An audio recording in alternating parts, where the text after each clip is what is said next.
coming aerial threats.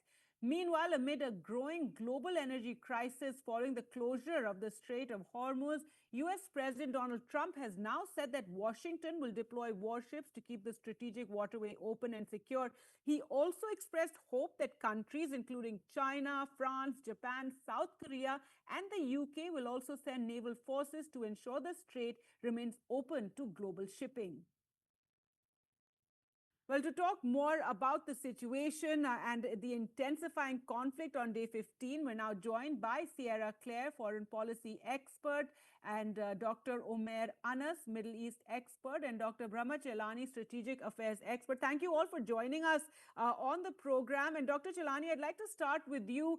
This latest news that has come, the US president calling on countries like China, France, UK to send naval forces to help, ensure the Strait of Hormuz is free. What do we make of this? Are we looking at some sort of beginning of a kind of multinational maritime coalition? Is this even plausible, since most of these countries have said they don't want to get involved in the conflict? The war hasn't gone as per Trump's expectation. Trump is getting increasingly desperate.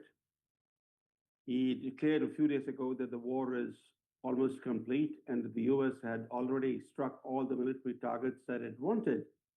Instead, he has escalated the conflict by bombing Kharg Island, Iran's main oil export hub, and by moving marine expeditionary forces into the Gulf for a potential landing on Iranian territory. This is exactly how the US got dragged into a long ground war in Vietnam, which ended in defeat. The first step in that ground war was to move in marine forces. That's how the ground offensive began. And this is exactly what Trump is not doing. The larger lessons from this war, he began with regime change. Now he says that that regime change is not possible. Iranians are not ready for regime change. The lesson is that when you try regime change, it really unfolds as planned. We have seen that in Iraq, in Libya, in Afghanistan, that the US repeatedly discovered the limits of military power in reshaping societies. Even when you topple a regime, you only create chaos. Look at Libya, it's still a failed state. There's still no central authority in Libya. This is after regime change that happened under Barack Obama. Right, Ms. Claire, I'd like to come to you next. Your response to that, and what do we make of of what Donald Trump has now posted on social media? He starts off by saying that they will send ships to help, clear the Strait of Hormuz, and then it goes on to say, and I hope they will send warships to help. And also the news of USS Tripoli being dispatched to the area along with 2,500 Marines. Will we see boots on the ground? Some analysts even believe there'll be an attempt to capture Kharg Island.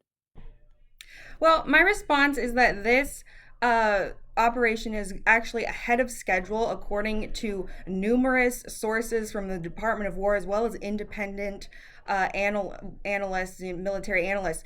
And in terms of the deployment of the Marine Expeditionary Unit, this is exactly in line with what President Trump and the United States military predicted would happen in this conflict, that Iran would try to close the Strait of Hormuz. They are deploying the Marines in order to combat not the Iranian Navy, which is now combat ineffective, but small boats or rogue elements, which is basically how we're seeing this regime is acting now, are these rogue IRGC elements who are deploying, one-off drones, small boats, etc. And so that is the United States Navy, that presence that is there, is focused on these big military targets, and the Marines are especially trained to combat these kind of what you're seeing, these more one-to-one battles that need to happen to keep the Strait of Hormuz safe and clear and open.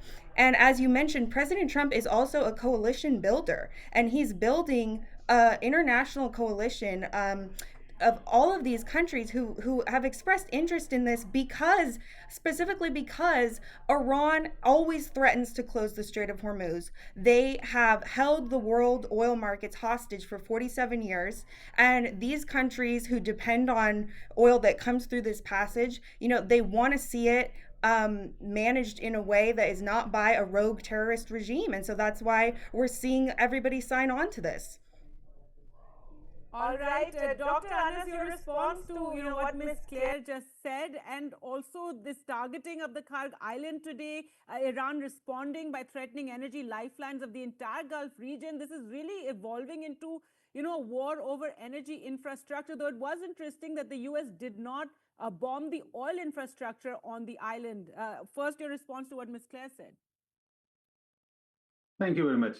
By now, it has become very clear that the airstrikes and American and Israeli attacks have not gone as per planned, and things are not coming out as they expected.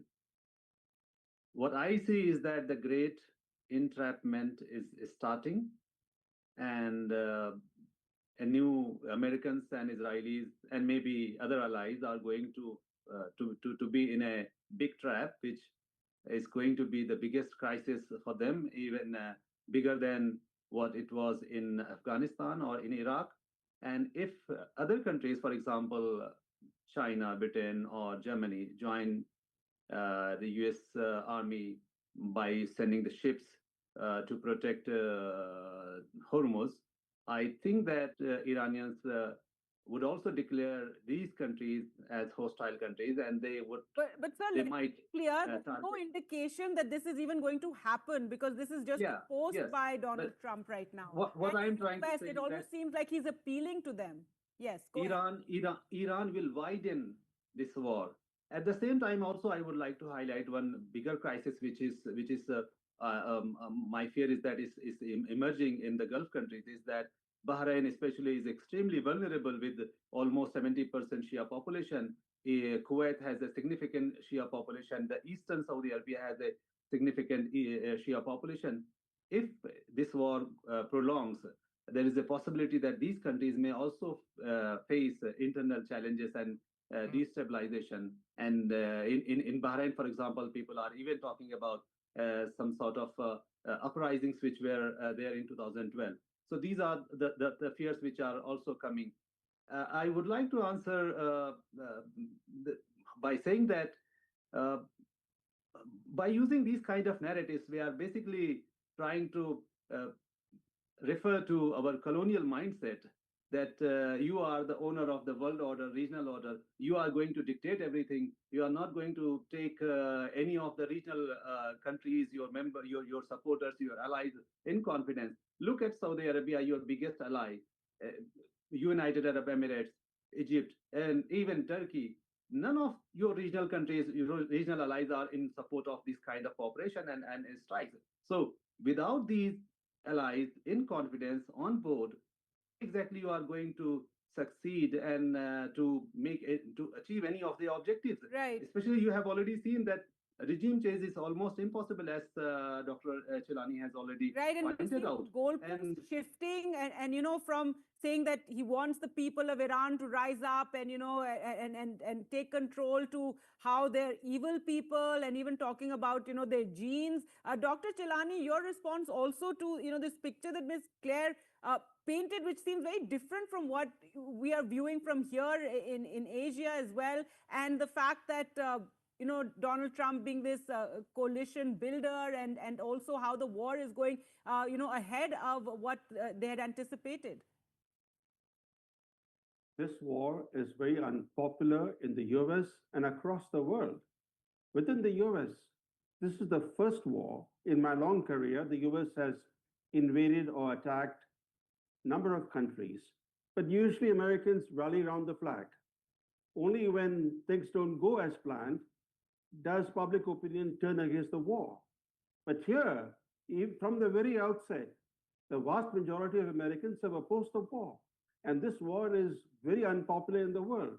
So to expect a multinational coalition to be formed is to delude yourself, because nobody's going to join a war which has no basis in international law.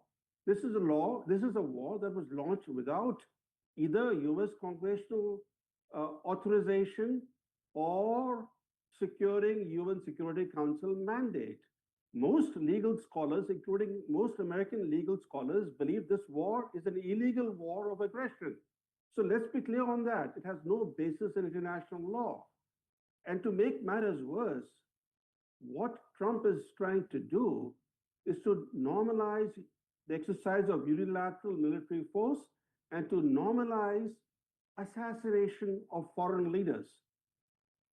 Right, and already, Ayatollah Khamenei was not just a religious leader of Iran, he was Iran's head of state. How will the West react if tomorrow Russia assassinates Zelensky? Should this become normal? Should we live in a lawless world? This war threatens to unravel the legal and normative foundations of the current international order. So this war, right.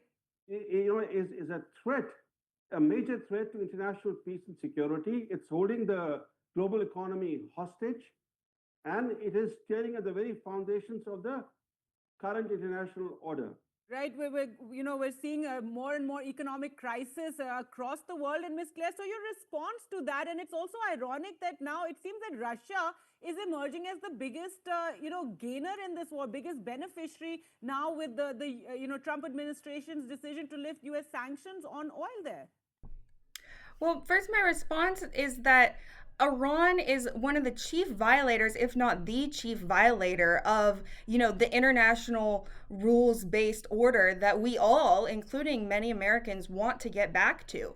And unfortunately, forces were unleashed many times under American presidents who made foreign policy mistakes, and forces were set in motion. And the U.S. has to respond, and U.S. deterrence is what helps keep a international rules-based order. And so we all want to see a return to normalcy. We don't want to see terrorism spreading across the Middle East. We don't want to see Russia invading Ukraine. And this action is actually going to help propel us back to a return to normalcy on the world stage. In terms of Russia, Russia is President Trump wants to see an end to this war between Russia and Ukraine, and that's been a priority for him. But Russia is no friend to the United States, and I think that, even President Trump is clear-eyed about that. He has a great relationship with Putin, but, he's clear-eyed about that, and so we're not going to take into consideration Russia when we are defending American lives and American national security. And that's what this action is about. All right, well, coming back to how are we going to find our way, how is the world going to find its way out of this? Dr. Anas, there's no off-ramp. In fact, it's just intensifying today. It's gone to, with this level of attacking Kharg Island and the fact that 2,500 Marines are en route. Also, Iran and many leaders have already stated quite publicly that the end of this war is in their hands, in Iran's hand. In your opinion, at what point do you think that we can see some kind of an off-ramp? And, how are you reading what is happening today and how this will now develop, especially with more and more Gulf countries now being targeted and involved? We have to understand that this war has become a war of survival for Iran. They can go to any extent to defend their survival because they clearly see that if this war goes on like this, and if they can assassinate their top leaders, it means that they are after Iran and they can completely destroy Iran and its everything. So from their mindset, it is a war of survival. So they can go to any extent. And that's why they are prepared completely for a prolonged war as well. We also have to understand that they also have got the idea that the Americans, they have no respect for any kind of international law. The moment they attacked Iran, at that time, the Omani foreign minister was in Washington talking with Americans about the final outcome of the deal. And according to all reports, Iranian had already agreed to every demand which Trump had made to them. And many Americans, including the former state secretary, has also said that this deal was better than the 2015 deal. Right. It means that from American standard, it was much better deal. So again, Iranians would agree to any kind of proposals without the United States. If there is United States, then they will demand for the presence of Chinese, Russians, or Indians, any country from global south. All right. Well, I know, and a lot of this has been spoken of in the past. Now, Dr. Chilani, finally coming to India's role in all of this, it's been a relief to know that two of our, ships have been allowed through the Strait of Hormuz. And during this crisis, given this development, does it show that India has the ability to maintain relations with both Tehran as well as Washington? What this crisis has shown that for India, genuine neutrality and an independent foreign policy are essential to safeguard its core interests. India should not be seen as aligning itself with one side or the other. Right. Therefore, India's diplomatic outreach to Tehran has helped persuade Iran to allow safe passage for Indian tankers. Only just two have passed, and some more are going to pass through the Strait of Hormuz, because India, the perception India had created earlier was that it was aligning itself more closely with the US-Israeli axis against Iran. But now India is correcting that, and I think it's a very good effort to show that India is a neutral party, that India wants an early end to this conflict, because India's economy is being undermined by this war. Because India's economy is structurally sensitive to Middle East developments for several reasons, because Yes. India is very heavily dependent on oil and gas imports from the Gulf region. And to make matters worse, we're not even talking about urea as much, but yes, that is another, impending crisis. exactly. I'm so Exactly. sorry, I'm completely out of time now, but thank you so much, Dr. Chilani, Dr. Anas, and Sierra Claire for joining us on the program and discussing this conflict on the 15th day. It's the 15 days since the West Asia conflict began.